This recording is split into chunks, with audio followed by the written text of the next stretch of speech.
Olá, estamos dando início a mais um programa Debates Le Monde Diplomatique Brasil, uma iniciativa do jornal Le Monde Diplomatique Brasil, em parceria com a TV PUC, com o canal universitário e com a TVT, a TV dos Trabalhadores. Hoje nós vamos tratar um tema que está à flor da pele na conjuntura atual. O que vão fazer os militares, o Exército, as Forças Armadas, frente aos generais golpistas? Como a justiça vai tratar isso? Eles vão para a cadeia? Eles vão ser, como sempre, isentados das suas responsabilidades?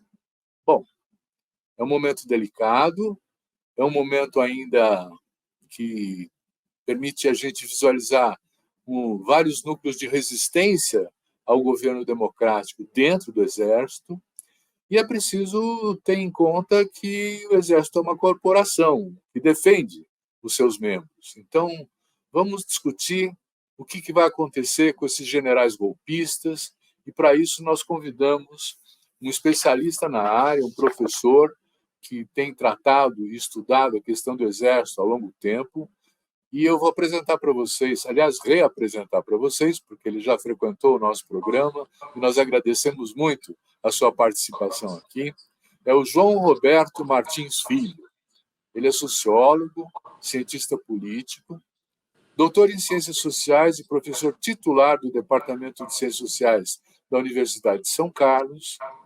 Ele coordena o arquivo de Polícia Militar Ana Lagoa, da UFSCar, membro do conselho editorial de revistas como a Revista de Sociologia e Política, Tensões Mundiais, Novos Rumos, Latin American Perspectives. Foi presidente da Associação Brasileira de Estudos de Defesa, vice-presidente do Comitê de Pesquisa Forças Armadas e Sociedade da Associação Internacional de Ciência Política, membro do Comitê de Altos Estudos do projeto Memórias Reveladas do Conselho Editorial do Arquivo do Estado de São Paulo, autor de Movimento Estudantil e Ditadura Militar e o Palácio e a Caserna. Esses são apenas alguns elementos da biografia do João Roberto, que nós agradecemos muito que esteja conosco aqui hoje de novo. João, é um prazer recebê-lo, né? E eu vou começar com essa questão que está à flor da pele, né? E aí depois a gente pode ir desdobrando, analisando o cenário de fundo, as implicações e tudo mais. Os generais golpistas vão para a cadeia? Bom, antes de responder essa pergunta, começar a tentar responder essa pergunta, porque ela se refere a alguma coisa que ainda não aconteceu, eu queria agradecer, é um prazer imenso conversar com você, e dizer que essa questão dos militares ela é uma espécie de camaleão. Ela volta cada vez com uma forma diferente, com uma cor diferente, com um aspecto diferente, não é? O último aspecto é esse agora da crise da imagem das Forças Armadas, que para nós, que estamos observando a coisa com um olhar crítico, já estava na pauta desde o começo do governo Bolsonaro, não é? Que uma hora a fatura ia chegar, esse apoio ao Bolsonaro. E esse apoio ao Bolsonaro tem a ver com uma questão maior, que é a questão da vocação histórica que as Forças Armadas têm para interferir na política nacional, que nós achávamos que tinha chegado ao fim essa vocação. Mas ela está aí, e começa em 2014, quando eles chamam o Bolsonaro para assistir como convidado de honra à formatura dos cadetes, e vem até hoje em dia. Então, o que está acontecendo hoje? Essa questão da imagem, né? Olha, ontem eu li, todos os principais jornais falam disso, todos os principais colunistas falam disso, que é a crise na imagem das Forças Armadas.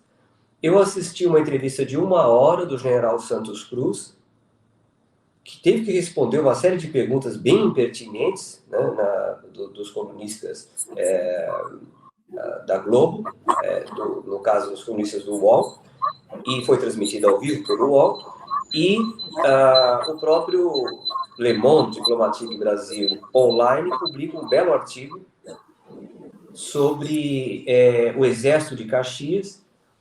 Então, nós temos agora, acabei de assistir também, um pouco antes, para me fazer um esquenta aqui da entrevista, a matéria de ontem do Jornal da Cultura. Está todo mundo olhando para as Forças Armadas, como olhou durante todo o governo Bolsonaro, mas agora parece que chegou num ponto, num ponto de ebulição, né? É evidente que essa questão da imagem tem aspectos que não levariam a qualquer alternativa de punição ou prisão, mas tem, por exemplo, a associação ao Bolsonaro em termos gerais. Mas tem aspectos que estão começando a chegar perto da cadeia, né? Porque eu destaco um, para a gente depois continuar a analisar isso, que é o fato de que tem não só um tenente-coronel, que ocupa um cargo que é caracterizado pela discrição, que nas Forças Armadas eles chamam de cordinha, e nós chamamos de ajudante de ordens. Que é, por exemplo, o general do Exército hoje, o Tomás, ele ocupou o mesmo cargo no governo Fernando Henrique. Mas nunca nós ouvimos falar dele, nunca prestamos atenção nele, e ele se transformou, e nós não sabíamos, num amigo de décadas do Fernando Henrique Cardoso. Agora, esse daí, ele já começou a carreira dele, o tenente-coronel Cid, fazendo um papel de mico de circo que a gente se espantou com aquilo. Quem é esse cara que fica aí o tempo todo dando volta no Bolsonaro, colocando medalha no peito do Bolsonaro, tirando a caspa do ombro do Bolsonaro? E ele foi pego em flagrante comerciando joias que eram do patrimônio da União. E com a ajuda do pai dele, aí sim, é de pasmar, que é, porque ele podia a gente falar que era um jovem, um sinal considerado brilhante, o tenente-coronel, que pertenceu ao alto comando do Exército, um general de 4 estrelas. Então, aí sim, aí a coisa tá... Parece que tudo indica que a gente não... a gente está ainda longe de saber tudo o que aconteceu, é só a ponta de um iceberg. João Roberto, tem várias indicações importantes que vêm se acumulando, né, e incriminando, num certo sentido, os militares, envolvendo-os nessas tramas de corrupção, onde o Bolsonaro também aparece, né? Eu lembraria os 39 quilos de cocaína que estava no avião presidencial e que foi apreendido na Espanha, sendo transportado por um militar que está preso lá, né? Quer dizer, ficou preso na alfândega. Isso aí é tráfico de droga que também tem alguma relação com o ex-presidente Jair Bolsonaro, né? Depois você tem a apreensão de caminhões de maconha, por exemplo, do Exército, né, em áreas de fronteira. Então, eu fico olhando para isso, estou vendo vários generais implicados, inclusive, no 8 de janeiro, que estão sendo também analisados. Tem duas questões aí que me parecem que são polos interessantes de explorar. Primeiro, é essa politização das Forças Armadas, que, ao que parece, são majoritariamente anti-Lula, né? E segundo, é esse traço de corrupção que começa a transformar setores das Forças Armadas em milícias, que estão fazendo tráfico de drogas também. Como é que você encara essa questão? Bom, é interessante primeiro notar que essa entrevista, essa pesquisa de opinião pública que saiu da Quest, ela hoje está mostrando claramente, nos novos detalhes que estão saindo, que onde houve uma mudança radical na opinião sobre as Forças Armadas não foi na esquerda, no setor democrático, foi no próprio setor de direita, não é? E a direita bolsonarista declarou guerra às Forças Armadas nos últimos dias do ano de 2022, coisa que eu percebi ali com alguns colegas na hora, porque na época eu frequentava o Twitter, e eu via então, isso é novo, que quando as Forças Armadas começaram a perceber, elas ficaram meio tontas com a reação, então elas começaram a publicar posts do tipo Feliz 2023, isso gerava 1000 posts da direita dizendo que elas eram traidoras da pátria, que elas não tinham impedido a posse do Lula, porque na época, antes da posse do Lula, já tinha assumido os novos comandantes, então eles perceberam ali que as Forças Armadas não iam impedir a posse do Lula.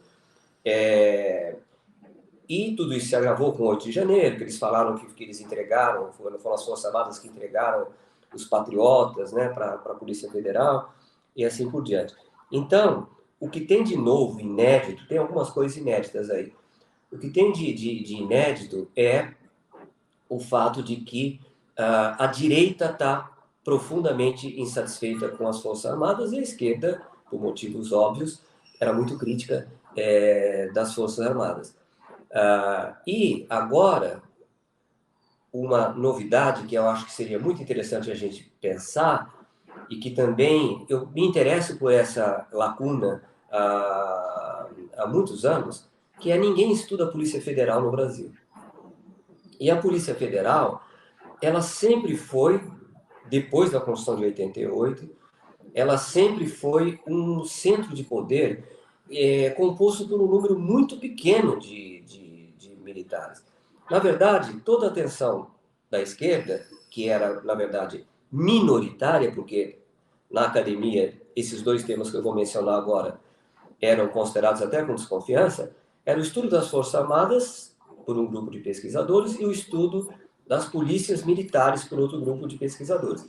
Não existe estudo sobre a Polícia Civil. E nas pesquisas de opinião, a Polícia Civil mostrava 50% de apoio ao Bolsonaro e 50% de não apoio. Então, era muito interessante as polícias civis estaduais, elas não eram redutos do bolsonarismo. Só que a Polícia Federal, ela é muito pequena, não sei se tem 2.000 homens, uma coisa assim, se tanto, mas ela tem um poder político tremendo. Tanto é que no governo Fernando Henrique Cardoso, a Polícia Federal foi controlada pelo Fernando Henrique. E quando estava terminando, para não atrapalhar, e quando estava terminando o mandato dele, o presidente da Associação dos Delegados da Polícia Federal foi publicada uma entrevista, uma revista que tinha de esquerda, interessante na época, que publicou isso, que eu me esqueci o nome agora da revista, na capa, e quando começou o governo Lula, esse presidente da Associação dos Delegados foi nomeado diretor da Polícia Federal. Bom, depois disso, nós temos então o Lula muito entusiasmado com a Polícia Federal, e a Polícia Federal realmente não causou problemas no governo do Lula, mas no governo seguinte, a Polícia Federal, nós vimos a Polícia Federal usando uniforme de guerra para invadir o Instituto Lula ou sindicatos. Então, o tiro saiu pela culatra. Quando entra um outro muito diferente do Fernando Henrique, que é o Bolsonaro, a primeira coisa que o Bolsonaro faz, todos nós sabemos, é anular a Polícia Federal. E hoje, no segundo governo Lula, a Polícia Federal volta a ter muita força. Então, isso é uma novidade, nunca tinha acontecido na história brasileira, a Polícia Federal ter tanto poder a ponto de apreender material na casa de generais e levar preso um tenente-coronel. O resto é mais ou menos previsível, né? Quer dizer, desde 2019 que nós falávamos que o Bolsonaro estava expondo os militares, como se ele tivesse uma mágoa de generais, e o tempo todo é diferente isso daquilo que ele falava, que o meu exército, eu sou do exército, nós do exército, mas a verdade é que ele fez muito mal às Forças Armadas, não é? Tanto é que aquele Bernardo Melo Franco, do Globo, publicou em 2022 um artigo chamado, em 2021, As Forças Aparvalhadas. Né? Naquela época já elas estavam meio... Só que elas acharam que o Lula devia para elas o fato de ter tomado posse, elas são muito fechadas dentro sua bolha, e elas são muito arrogantes. Demora muito para cair a ficha. O que acontece hoje é que, além desses episódios todos que você notou, elas se viram de tal maneira envolvidas nas artimanhas do bolsonarismo que elas viraram alvo do próprio bolsonarismo. Né? E isso para elas é novo, esse setor de direita que sempre teve com eles. Né? Se você somar isso, o fato de que os principais órgãos de imprensa do Brasil estão sendo, vamos dizer, acompanhando isso com muita atenção, para dizer o mínimo, não é? Todos eles estão acompanhando com muita atenção, você vai ver que, para eles agora, uma coisa que a gente há muito tempo vem falando, eles estão nitidamente na defensiva. Eles estão nitidamente na defensiva. E ontem, aquela entrevista de 1 hora do general Santos Cruz, ela é o braço mais sofisticado desse esforço do Exército hoje, especificamente, para recuperar a sua imagem. Mas ele vai ter que partir não do zero, mas do número negativo, não é? E porque o Santos Cruz ele é aquele que fala de qualquer assunto, que tem um estilo franco, né? Mas se você for prestar atenção, aquilo ali é uma ala de um mesmo esforço, né? Como o Santos Cruz ele chamou naquela entrevista de ontem, ele falou que o Bolsonaro ter demitido o ministro da Defesa e os 3 generais foi a maior das canalices de tantas do Bolsonaro. Então a gente tende a achar, nossa, tá aí um cara que a gente pode confiar, não é melhor tomar mais cuidado. Todos eles agora perceberam que houve uma tremenda queda de popularidade, e note bem, Silvio, na nota do ministro, do comandante do Exército, ele fala que está na hora de fazer esforços para melhorar os soldos e também está na hora de fazer esforços para melhorar o sistema do colégio militar. Ora, 4 anos de um homem que falava que era do Exército, que era a imagem do Exército, e ele não cuidou nem dos soldos, nem do sistema do colégio militar, ficou preocupado com escolas civis militares. Que governo amigo das Forças Armadas é esse? Se agora elas têm que recuperar o tempo perdido, porque eles cuidaram muito bem dos soldos, mas de coronel para cima. Roberto, nós temos vários vídeos que mostram o envolvimento de generais da ativa no 8 de janeiro. E temos os telefones celulares apreendidos que falam de conversas e de grupos de WhatsApp entre os generais, os oficiais das Forças Armadas, que se colocam nitidamente politizados em favor do Bolsonaro. Né? Eles não serão punidos? Quer dizer, você tem na história do Brasil a punição de generais? Primeiro que você nunca teve toda a imprensa contra eles, embora no final do regime militar isso tivesse acontecido.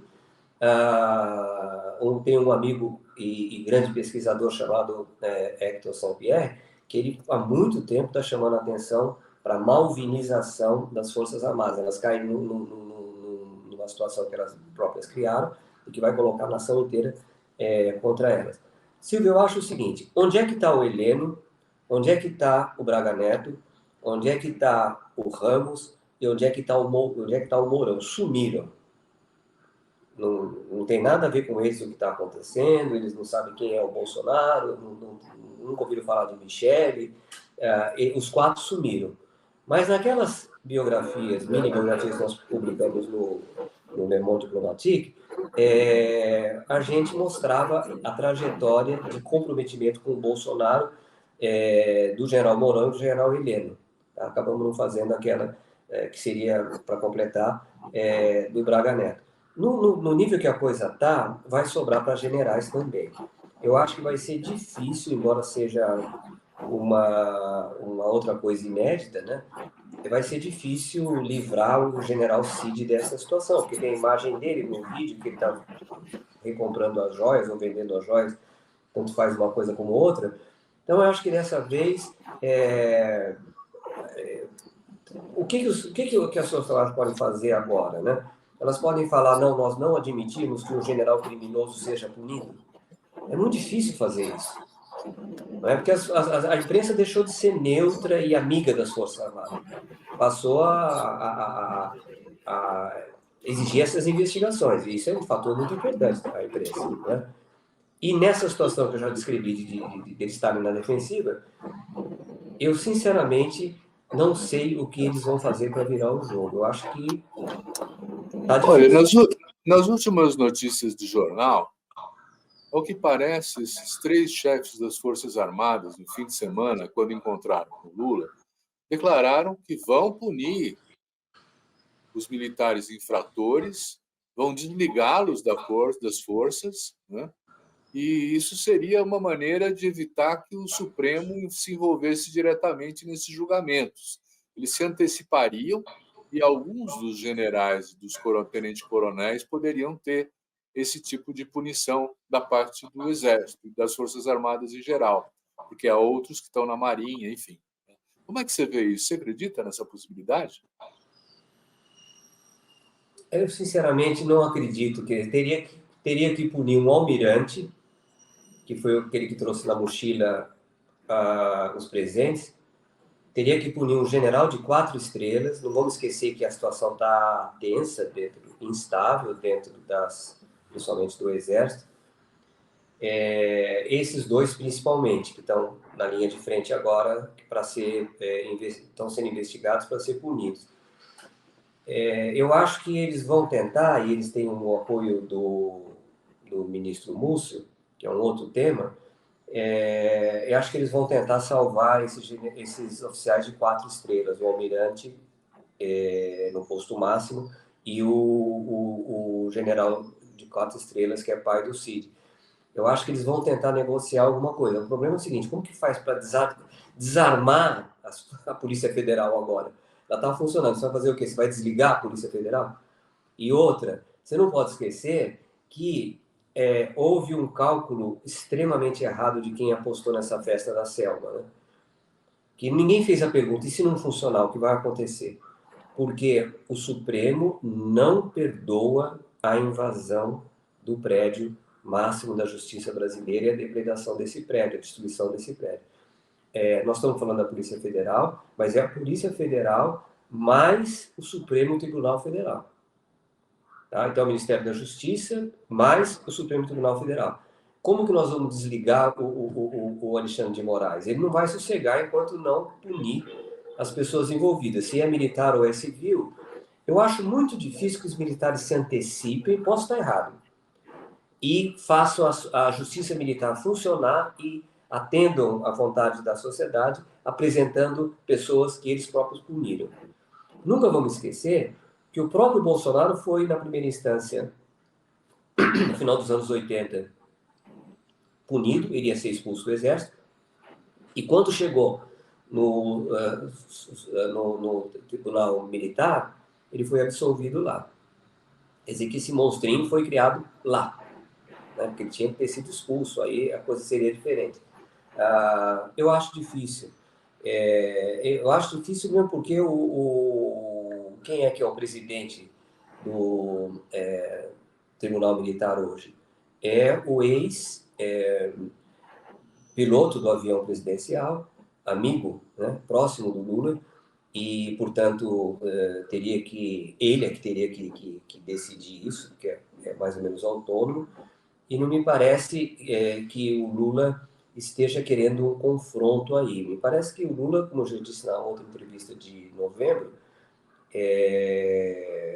agora já com 8 meses de governo, o Lula está preferindo evitar esse problema no momento, né? Mas há um forte apelo, anistia não, né? Isso. Mas isso eu acho que quem vai cuidar disso não é a Justiça Militar.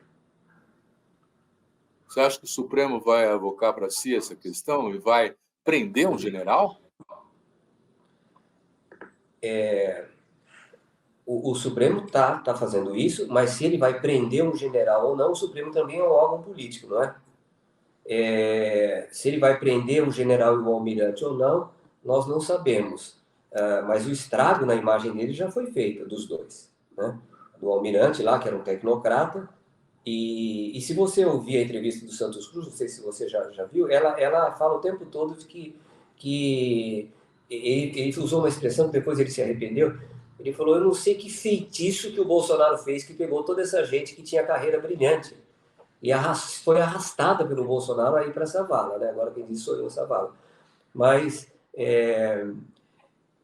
eu continuo achando difícil que um general pode ser que seja um condicionamento, né, de quem passou pela ditadura e tudo. Acho difícil que o general Cid seja preso, né? Mas pode ser que seja. E o almirante também. Pode ser que seja. Mas Como são você esses que vê estão na a, avenida. como você vê a repercussão dentro das Forças Armadas dessa situação que se instalou? Quer dizer, a mídia corporativa que defende o Exército, as Forças Armadas, ela fala assim: os militares estão surpresos ao descobrir o envolvimento com a corrupção desses seus integrantes, né? É um cinismo isso? É verdade? Como é que o alto comando está se comportando frente a essa crise? Eu acho que o feitiço que falou lá o general Santos Cruz enfeitiçou todo mundo, né? Quer dizer, chegou no final, o alto comando do Exército, que tem que pensar no futuro da força, ele agiu com mais racionalidade e apagou qualquer possibilidade de impedir a posse do Lula. Agora, uma das gravações de militares que você tem se referido a esses militares do 8 de janeiro, ele fala com o Cid, fala, Sidão, tá todo mundo no Exército contra a posse do Lula. E ele fala, de divisão para baixo, todo mundo é bolsonarista. Agora, o ACE, que é o alto comando do Exército, ele fala, Sidão, o ACE é que está impedindo. Então, de repente, nós chegamos numa situação tão absurda que tem um alto oficial falando para um ajudante de ordens, que é tenente-coronel, contra o alto comando da força a que ele pertence. Então, esse feitiço realmente transformou os militares em pessoas completamente aparvalhadas. Eu não acredito que eles... Você sabe, nunca acreditei que eles controlavam o Bolsonaro. E nós chegamos, então, a essa situação onde eu acho, para responder sua questão, que a maioria da força ainda apoia Bolsonaro e que uma das versões que pode ser dominante lá dentro é que o objetivo de todos esses acontecimentos é pegar o Bolsonaro. Os militares estão indo no meio, mas eles querem pegar o Bolsonaro. Eles às vezes passam essa versão, inclusive, para a imprensa, né? E a imprensa publica. Mas eu acho que não tem... Olha, as Forças Armadas brasileiras não são Forças Armadas de um país democrático, aonde seria absolutamente normal que houvesse opiniões ali de centro-esquerda, embora o meio militar seja conservador. Em todos os países, pegando os Estados Unidos, pegando a Inglaterra, a maioria vota no Partido Republicano ou no Partido Conservador, mas é evidente que não é de maneira nenhuma anômalo que alguém vote no Partido Trabalhista Britânico ou vote no Partido Democrata Americano. Onde é que estão os militares brasileiros que votam no PT? Não existe isso. O professor Manuel Domingos falou naquela sessão histórica lá da Comissão de Constituição e Justiça da semana passada, ele falou que não existe democratas dentro das Forças Armadas. E o Sérgio Chegóin ficou muito bravo com isso. Eu concordo com ele, não existe democratas, a não ser que se prove que alguns desses daí, o general Paiva, etc., seja capaz de fazer aquilo que você está, de certa maneira, o tempo todo cobrando que ele faça, né? Que é a punição independente do nível do oficial. Vamos ver, pode ser que ele não surpreenda, mas eles conseguiram um controle ideológico tão grande desse meio, que esse meio ele não tem uma coisa que seria normal, uma diversidade de opiniões. E essa diversidade ela teria que ser unificada pela instituição, pela doutrina, mas ninguém pode interferir em quem o militar vai votar. Mas, aparentemente, nenhum deles vota. Ou se votar e se falar, acabou a carreira dele. Isso é fato. Acabou a Pois é, carreira mas dele. eu estou entendendo que você está falando que todo o exército, de alto a baixo, é de extrema-direita. É isso? Não, não cheguei a isso. O bolsonarismo tem a ampla maioria da opinião militar. Esse apoio ao bolsonarismo chega no Exército aos escalões mais altos, que não apoiaram qualquer tentativa de impedir a posse do Lula, porque isso seria um desastre institucional para as Forças Armadas. Mas se fosse possível uma pesquisa, que não de opinião dentro das Forças Armadas, nós teríamos que começar em 70%, vamos dizer, de apoio ainda ao Bolsonaro. Uma rejeição muito forte ao Lula, uma desconfiança muito forte do Supremo Tribunal Federal, mais forte ainda com relação ao Alexandre de Moraes, e que esses episódios últimos, ao invés de fazer, tudo indica, que ao invés de fazer eles começarem a questionar seus próprios membros, eles fortalecem a opinião deles de que existe uma ditadura do judiciário. É triste, mas é verdade. Vamos imaginar que a justiça, de fato, acabe prendendo alguns generais ou almirantes. Né? Vai haver uma reação das Forças Armadas contra isso? Você pode imaginar uma manifestação dizendo ou solta, ou então a gente entra em campo, alguma coisa assim? Como eu disse, quer dizer, tanto o Alexandre de Moraes quanto o ministro da Defesa, quanto o ministro da Justiça são políticos, né? E não me parece que o histórico do Lula é entrar em conflito frontal com as Forças Armadas.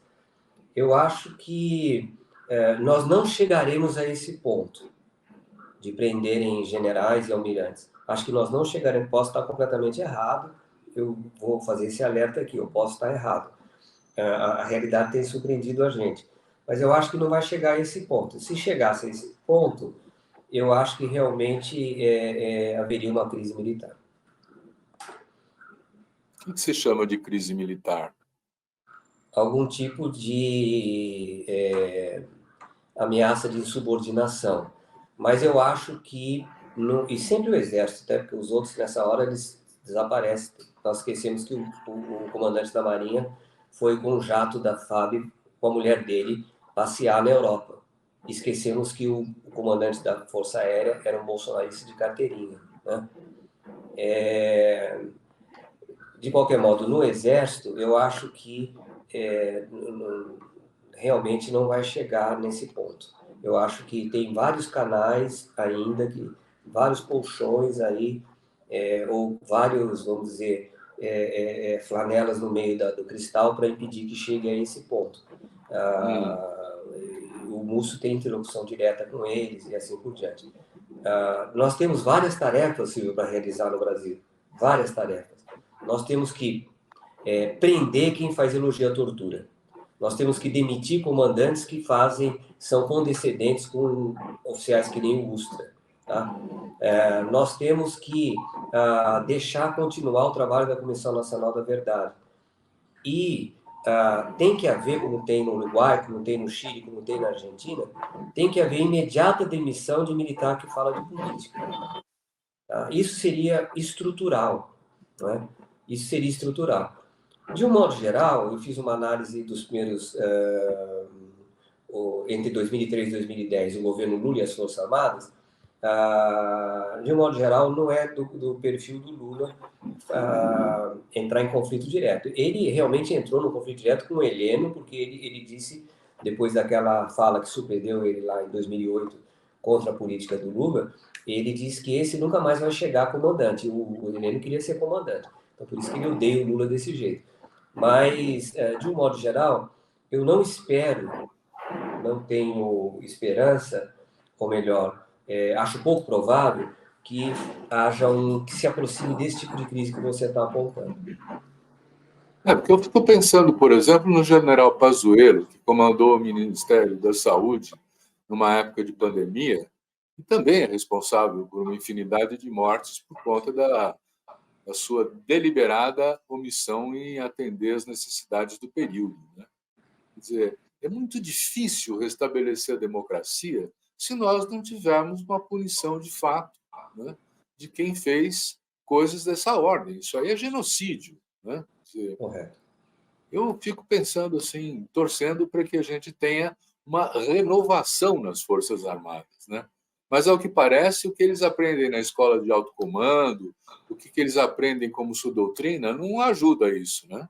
Não. Não, e você citou agora, muito bem lembrado, o Pazuello pode ser preso, eu acho.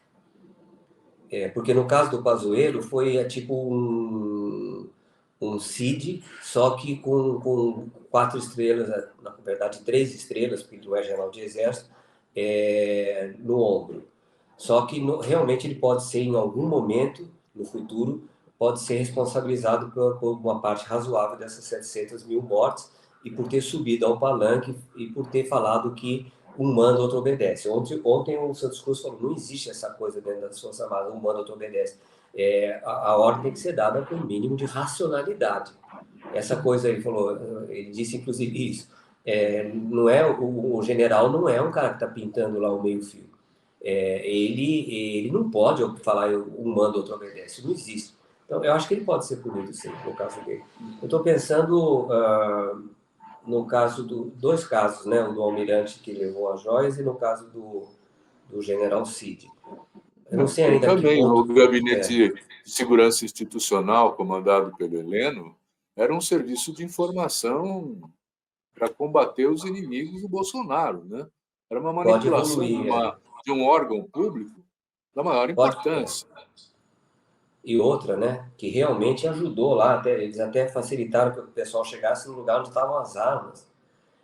Não, isso daí sim pode chegar também, pode chegar no Heleno, e aí tem alguns casos que vai ser muito difícil evitar, certo? Mas veja bem, a diferença é que eles consideram que o Heleno e outros, e o Pazuello, puseram, sabiam o risco que estavam correndo quando assumiram cargos políticos, tá? Então, se as investigações chegarem aí, eles podem ser punidos sim. Mas você falou uma coisa que infelizmente é verdade, quer dizer, que tipo de democracia é essa que tem tanto medo de militar? E eu não me lembro de general ser punido, você lembra? Eu lembro quando depois do golpe de Estado, eles extirparam toda a esquerda democrática que havia dentro das Forças Armadas, com 7 mil punições, e puniram o general Nelson Werneck Sodré, que é o maior intelectual que o Exército já teve, né? Então, assim, aí sim, foi o almirante, que era o almirante vermelho, né? Ele também foi punido, foi morar no exílio, tem uma ótima biografia dele. Todo mundo que era de esquerda foi, mas aí depois eles limparam aquilo ali e virou uma unicidade ideológica muito forte. Você tem uma ideia? A doutrina do exército alemão, que chama-se doutrina do soldado cidadão, ela diz claramente que, como a Alemanha é uma democracia multipartidária, é plenamente admissível que os militares votem em qualquer dos partidos legais. Agora, é evidente que isso não pode transformar em politização das Forças Armadas, mas é plenamente legítimo que alguém se apresente dentro das Forças Armadas alemãs como votando no SPD ou nos Verdes ou coisa assim, né? Isso no Brasil não existe essa admissão. Eles confundem unidade doutrinária com unidade ideológica. Isso emburrece as Forças Armadas. Porque o cara que quer chegar a general, ele não pode expressar a opinião dele. Veja o caso do oficial dissidente quase único, né? Que é o coronel Marcelo Pimentel. Ele expressava as opiniões dele, mas ele não chegou a general. Pois é. Você tocou um tema que eu acho que também merece atenção, que é o comportamento da polícia militar. Somados as polícias militares dos 27 estados, né, nós temos mais gente armada do que no Exército. Né? E embora as polícias militares sejam comandadas pelos governos de Estado, né, o Bolsonaro tentou criar uma coordenação nacional das polícias militares e eles são realmente muito mais bolsonaristas do que qualquer outra coisa. A exemplo do que foi a Polícia Rodoviária Federal. Né? Como é que você vê? Elas foram postas dentro da sua casinha pelos governadores, estão se comportando, tem riscos de sublevação. Como é que você vê isso? Eu acho que a situação é catastrófica, né? A situação é catastrófica porque em São Paulo, no Rio de Janeiro e na Bahia, em pleno governo Lula e sob um governo do PT na Bahia, nunca a Polícia Militar matou do jeito que está matando. A de São Paulo desde o Carandiru. Foi uma lição aqui em São Paulo e eles acabaram, os governos do PSDB evitaram a repetição daquele fato. A Polícia Militar em São Paulo hoje tem licença para matar. E depois daquele, que por sorte também o Fantástico está investigando isso, agora os mortos nessa operação no Guarujá, você vê um governador de estado falando todos os que foram mortos eram criminosos que reagiram à polícia. Está mais do que provado que não é isso. E nunca um governador pode falar isso, não investigou ainda. Tá? Então, com um secretário de segurança que tinha sido PM e um governador que pretende ser o sucessor do Bolsonaro, a situação é catastrófica. Não houve uma rebelião da Polícia Militar, mas a Polícia Militar ela age completamente fora do padrão democrático. No Rio de Janeiro, não preciso nem comentar como é que está a situação no Rio de Janeiro, onde as chacinas são constantes e onde o chefe da Polícia Civil falou uma vez que ele não ia obedecer ao Supremo Tribunal Federal, porque aquilo era o lawfare. O Supremo Tribunal estava fazendo política. O chefe de polícia desafiar o Supremo Tribunal Federal. E no caso da Bahia, que eu não conheço muito bem, mas eu não acredito que possa ser permitido que além das barbaridades, das chacinas, que uma importante liderança democrática, como foi agora no caso da líder quilombola, seja morta com 12 tiros no rosto. Quer dizer, isso era para demitir imediatamente o secretário de Segurança e começar uma investigação até chegar, que eu acho que deve ter sido um trabalho bem profissional, esses caras já assumiram, mas, de qualquer modo, o que está acontecendo? Isso é herança do bolsonarismo, mas a polícia militar sempre foi complicada. Agora, São Paulo, Rio e Bahia, você pode imaginar a importância política que tem esses três estados juntos. A polícia militar está fora do controle? Não, ela está sob o controle. Na Bahia eu não sei, mas está sob o controle de dois governadores ultra-bolsonaristas, que aparentemente não vê nenhum problema no que a polícia está fazendo. Na Bahia eu não sei o que está acontecendo. Tem muita gente boa para analisar a polícia militar, e inclusive ex-oficiais, né, da polícia militar, que fizeram carreira acadêmica depois que saíram, e isso é um tema, eu acho que crucial, sabe? Pensar o que aconteceu com a polícia militar depois, o que está acontecendo com a polícia militar no período já da presidência do Lula, não é? Porque o Bolsonaro tentou fazer com que a polícia militar deixasse de ser comandada pelos governadores, mas não conseguiu. Mas é impressionante, quer dizer, nós temos heranças do fascismo que durou no Brasil esses 4 anos, que estão aí presentes. São Paulo não tinha um caso desse desde 1991, não é? Então, São Paulo sempre teve uma política de diminuir o número de homicídios, controlando as milícias, etc. e tal. Agora, o Rio de Janeiro a gente já sabe que não, só houve continuidade, mas até sob o governo do PT, é uma catástrofe, né? Pois é. Você sabe que existem estudos, né, que falam de que não é possível você ter tanta homogeneidade dentro das corporações se isso não vier sendo doutrinado internamente, né? Ah, Quer dizer, porque essa diversidade é combatida mesmo dentro do Exército, das Forças Armadas. Eu queria que você nos contasse um pouco como é que esse pessoal é formado, porque como é que tem uma cabeça dessa? olha, uma vez havia um oficial brilhante que também não chegou ao almirante e saiu, que ele foi trabalhar nos Estados Unidos e coisas assim. E ele me falava: vocês se iludem, vocês são convidados para falar aqui na Marinha, lá na Marinha, e vocês falam e todo mundo concorda com vocês. Vocês acabaram de sair pela porta, o oficial mais graduado que está ali na sala fala: agora vocês podem esquecer tudo que foi falado aqui. Tá? Isso é um exemplo. O outro exemplo é do almirante,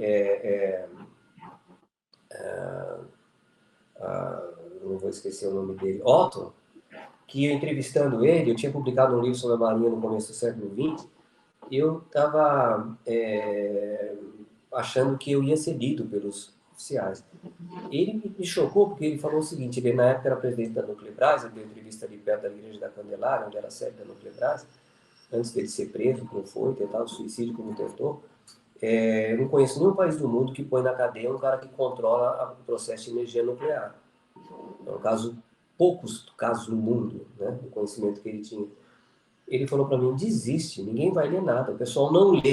Ele falou, um pouco exagerado, mas percebe? São 2 oficiais, um que não chegou ao almirante e outro que chegou ao almirante, e que falam que não espere muita coisa daí. A Força Aérea é basicamente uma força técnica de engenheiros. Existe um certo, não sei se eles gostam dessa imagem, mas existe essa edição. São ali o pessoal na universidade que está mais nos cursos técnicos, né? E a Força Aérea, não podemos esquecer que ela surgiu muito tarde, mas já surgiu super americana. E o Exército, como que ele controla a sua pergunta? Ele controla exigindo uma unidade doutrinária que, inclusive, chega ao ponto de unidade ideológica. Porque unidade doutrinária precisa ter, né? Não vai ter várias doutrinas dentro de cada força. Mas Isso é inculcado na escola, uma coisa inacreditável. Nós temos uma escola de formação de oficiais, mas ela tem um prédio gigantesco aqui em Campinas que é só para fazer o primeiro ano. É como se você tivesse um campus da USP para cursar o primeiro ano, o ciclo básico. Ela tem isso aqui. O primeiro ano é cursado aqui. Os outros 3 anos em Resende, que é uma fábrica de passividade e de conformidade. Depois vem o curso que o Bolsonaro fez, que é a ESAO, né, curso de aperfeiçoamento de oficiais, escola de aperfeiçoamento de oficiais, e ali também você é ensinado, basicamente não, no curso que o Bolsonaro fez, você é ensinado boas maneiras e como deixar de ser um capitão rude, ou melhor, é a escola dos capitães, ela pega os capitães e tenta transformar eles em aspirantes a oficiais superiores. E depois, na Escola de Comando do Estado-Maior do Exército, aí sim, existe uma... Eu mesmo já dei palestra lá e tudo, mas a verdade é que, para você ter uma ideia, Rocha Paiva foi o comandante da ECM. A verdade é que aquilo que é a escola, vamos dizer, do doutorado, tanto é que eles pertencem ao Conselho de Reitores do Estado do Rio de Janeiro, o diretor, né, da ECM, o chefe, o comandante da ECM, mas eles realmente não incentivam, embora de vez em quando convidem pessoas com opiniões divergentes, por exemplo, o Tarso Genro esteve lá, eu estive lá, alguns colegas também estiveram, mas eles não admitem qualquer opinião crítica das Forças Armadas vindo de fora. Um colega nosso, por exemplo, disse na frente do comandante que quem tem que decidir a estratégia é o civil, que não é o militar. Nossa, o militar praticamente teve um chilique lá. Você está nos chamando de burros? Você está dizendo que nós não somos capazes de pensar estratégia? Não, ele só estava dizendo que a direção é civil. Então, nós fizemos tudo o que a gente podia. A gente saiu de uma crítica visceral às Forças Armadas, depois nós entramos no período democrático querendo fundar uma associação que dialogasse com os militares, nós aceitamos inúmeros militares dos congressos nossos, nós visitamos as escolas todas, mas hoje, com uma ou outra exceção, nós não temos mais ilusão, é duro isso, mas nós não temos ilusão, né? Nós achamos que essa capacidade que eles têm de dissimular, de esconder da gente o que eles estão pensando, é uma coisa que é um dado, né? E eu vou ficar muito feliz o dia que aparecer um general, pode ser que até exista, é possível que existam coronéis, etc., e pensam diferente. Mas parece que ali a qualidade é não pensar diferente. Então, não pode, né, um exército importante, e se for um exército de um país democrático, impedir que as pessoas sejam, por exemplo, progressistas, que sejam. Impede. Esse sistema impede. Esse sistema cria um Bolsonaro, como criou, e ele atua hoje em dia em nome da uniformidade. João Roberto, nós estamos chegando perto do final do nosso papo, está muito bom, mas o tempo vai acabando, né? É verdade. Eu queria te fazer uma última pergunta para você desdobrar e já se despedir do pessoal, né? A pergunta é a seguinte, né? Como faz para mudar essa concepção? Como faz para mudar a formação? Porque eu estou entendendo que essa formação atinge também a PM, né? Não é só a formação dentro do Exército, da Marinha e da Aeronáutica, que faça essa homogeneidade e a expulsão dos progressistas, né? Como a gente muda essa situação para ter um exército constitucional, forças armadas que não se metam na política? Realmente eu prefiro falar do Exército do que da Polícia Militar, que ali o caso é mais complicado. Você resolveria isso com uma decisão de mudar. Ou seja, uma decisão de criar forças armadas mais atualizadas, preparadas para uma defesa que hoje em dia é muito mais complexa. Nós estamos vendo aí no caso da guerra da Ucrânia com a Rússia, que entendesse que talvez não seja mais o caso da força terrestre ser a força predominante, que aceitasse que a defesa naval e aérea podem ter hoje em dia talvez a função central, que é o caso da guerra da Ucrânia, até com drones, né? Que decidisse que você não pode deixar as Forças Armadas resolver o seu próprio destino. Você não pode deixar o exército resolver que exército que nós queremos. Isso para eles é dogma, eles é que resolvem. Então, alguém falou já que a guerra é muito importante para ser deixada aos militares. Não é? O próprio Clausewitz fala o tempo todo que a guerra é dominada pela política e que, portanto, as decisões são políticas. Não é?